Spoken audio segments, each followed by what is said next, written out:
We're at the 2026 Chicago Auto Show, and as always, the first thing you see when you walk in the door is the Toyota section. But this year, it is even bigger than last year because they are unveiling their brand new 6th generation RAV4. And there's a lot of changes that we need to show you and much more in the Toyota section overall. So come with us as we break down all the new changes and everything interesting that you might want to see.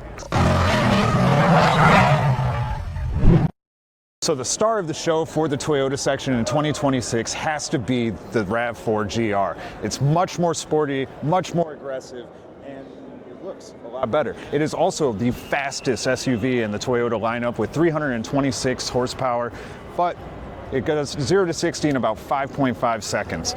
Unfortunately, we don't have rock solid pricing on it, but it is looking, it's estimated to be around $51,000. Some of the changes that you might see versus the other RAV4s, for example, is the front grille here. That is also different. Of course, you have a different GR badge too, and a completely different color scheme as well as a body build out. So this has actually a GR body kit on it as well. So that's what brings on that much more aggressive feel. Of course, like, you know, the TRD Pro in the Toyota lineup or the GRs, you also do have differences on the inside. Subtle ones, but important nonetheless, such as the red stitching on the steering wheel, on the seats, and of course you also have the GR embossed on the headrest and everything as well. So it looks very good and clean. It looks much sportier than the other RAV4s, but that is basically where the changes end. You get a sportier suspension and just a little bit more sporty interior and body kit. Some other changes that we have for 2026 is we do have larger screens. Everybody needs larger screens, but it's still a very utilitarian kind of interior. It's kind of weird to see the GR build on the RAV4. You know, we never had a TRD Pro RAV4 either, but it's nice to see that we've got a fast RAV4 back. The last fastest RAV4 was also the plug-in hybrid, and now it's back and it's fast again. Now, it's not just the front that we care about, obviously, because it is a family vehicle after all, despite being the GR. In the back, we still retain more of that red stitching, and it's got nice leather and suede seats like you'd expect in a sports vehicle, but it is still very tight back here. You didn't gain any more space or comfortability features or anything like that. No reclining seats, so you're still locked in there. But the rear hatch is still where we can get a lot of work done. So you have still an ample amount of space back here. And the RAV4 is still great for everything it has been. Let's see if they're holding out on us. Do we get a spare tire in the back? We do, so that's nice. You do get a spare tire. I actually was not expecting to see one. I have one important question. Does it fit your Yeti? Oh, that's a good point. Does it fit the Yeti? Let's go. We'll have to find out. Let me grab it. Everybody nowadays has either their Stanley Cup with them or their Yeti on hand at all times. I'm one of those people. And it fits like a glove. All right, now that we've got this one figured out, we got to go to one of the regular RAV4s because not everybody's going to want the GR. You want to see what's family ready and practical and see the differences that you're going to get. So here we have the hybrid all-wheel drive XSE RAV4. This one comes in at $45,000. So the RAV4s have gone up quite a bit in price. Some of the first things that you'll notice though is we do have a little bit different of a body style on this one, and also the seats are also completely different too. So you lose a lot of that sporty vibe, but they kept it actually pretty similar. You still have a nice leather and nice blue stitching and also some gray stitching. So still a lot of thought and work did go into this seat. It's definitely not plain Jane like you would have expected. Hopping in though, it's going to be a whole lot of the same. So our cup's going to fit. The steering wheel is not going to be the GR steering wheel, but you'll notice it's actually the same. It just doesn't have the suede and the red stitching. Other than that, it's basically the exact same steering wheel. We've got the same size screens on both sides. We also have a sunroof, which we did not have in the GR. So if that's important to you, that's definitely going to be something to keep an eye out for. But outside of the color scheme and things like that, it's exactly the same.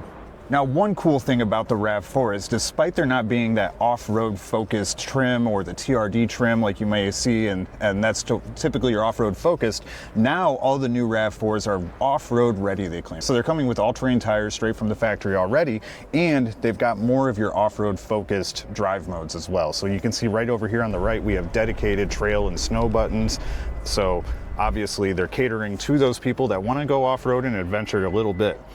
Some other nice things that we see here is that we do have a wireless charger shelf, and it's just one phone you can hold, one phone you can charge. You got another cubby spot down here, a couple Type-C USB ports, and it's nice and spread out. You know where everything is. It's not over confusing. And what I love to see is that we do have some physical controls for our heating and air still.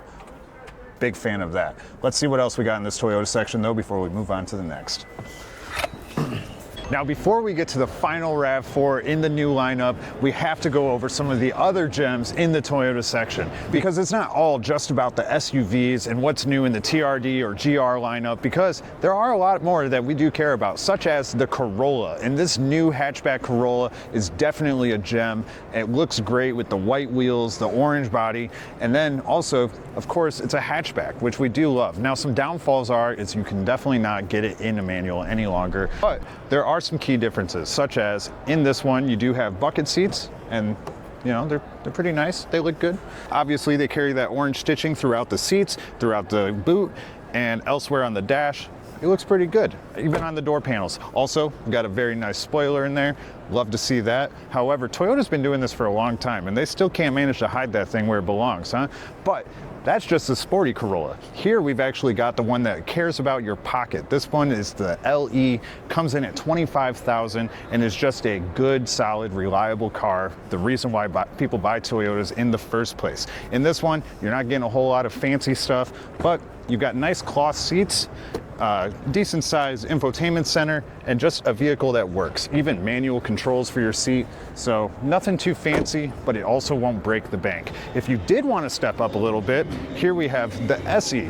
In the SE, you still do have those cloth seats, but the main reason why you would take the jump up to this is because this Corolla is all-wheel drive. So obviously that's the big thing that we care about here, especially if you live in the Midwest. That might be something you're more concerned about.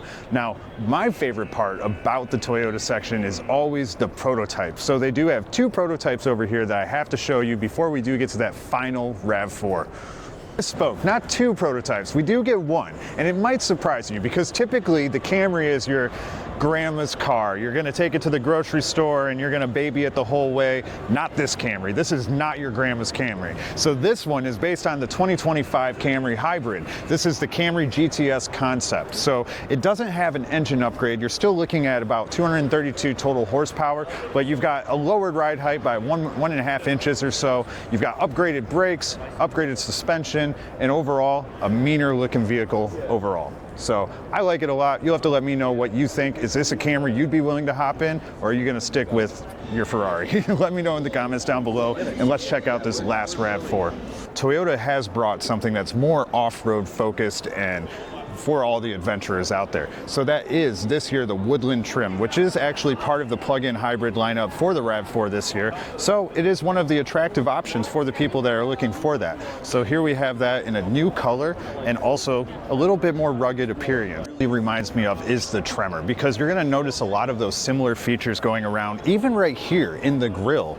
This different grille style that the Woodland has compared to the other RAV4s, the Tremor has the exact same thing on it. So we also have a completely different front end on the Woodland here, but there's even more changes outside and inside. So you've got a different roof rack setup, more plastic, and very aggressive all-terrain tires. So that's nice to see. You're gonna need it, especially if you're trying to also some styling changes.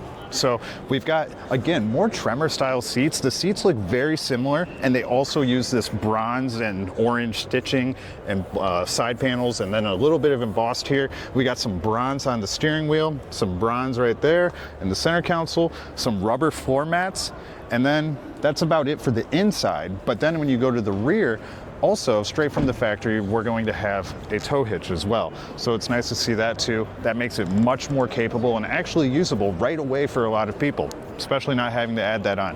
What do you think? Would you take the Woodland RAV4 or would you rather the GR? You more sporty or you more off-road? Let us know in the comments down below. Smash up the likes, subscribe to the channel, and we'll see you in the next section.